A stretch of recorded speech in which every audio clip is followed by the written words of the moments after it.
Populism, for very good reason, is normally defined as this strong binary between the virtuous people that defend their rights on the one hand and the corrupt elite that deprives this very people of its identity, its interest, and its aspirations. And I think this framework is generally agreed upon, but I think it's not quite appreciated to what degree the reference to the virtuous people poses fundamental challenges to our democratic culture and procedures. Let me explain.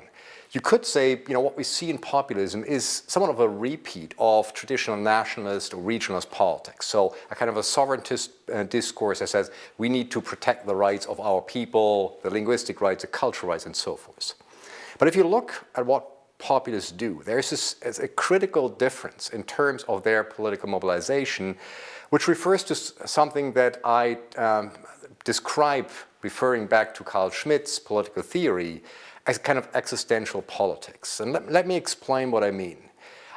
Populism relies on this highly emotionalized and continuous sense of struggle between two groups and the constant form of threat that the own community experiences.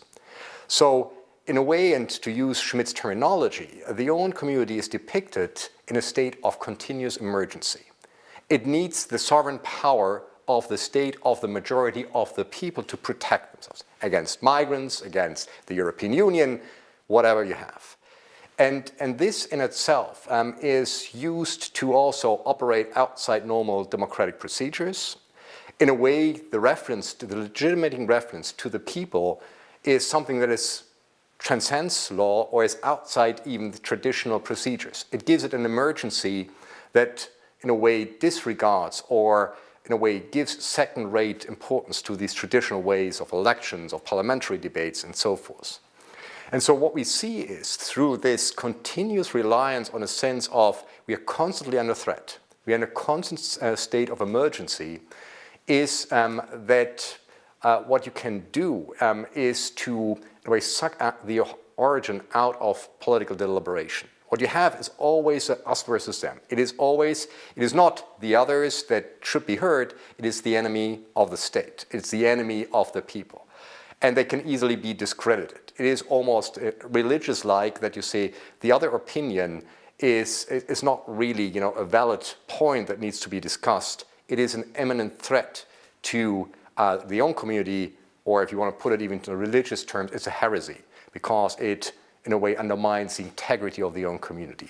And once you establish this kind of discourse and political culture, it prevents what normally you would associate with a functioning democracy: deliberation, exchange of better ideas, an openness to engage in dialogue. And that is for me the central challenge for democracy that populism poses.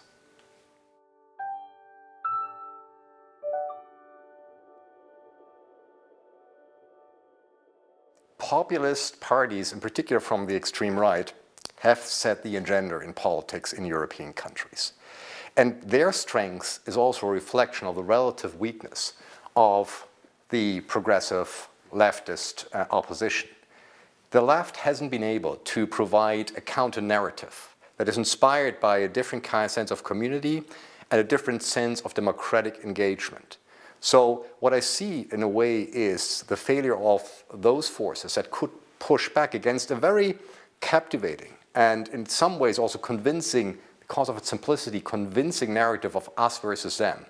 We need something that challenges this very logic and provides the space for a different kind of dialogue, a different kind of exchange and democratic engagement. And that I don't see at the moment. And so in this respect, I'm really concerned about what would be the proper response to this. Because in a way, what populists articulate is a legitimate concern about the state of our democracy, the state of our economy, real grievances.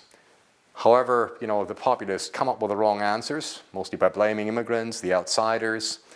So their anti-elitism is in a strange form elitist, because in a way it leaves the social structure, the power structure in a society widely untouched.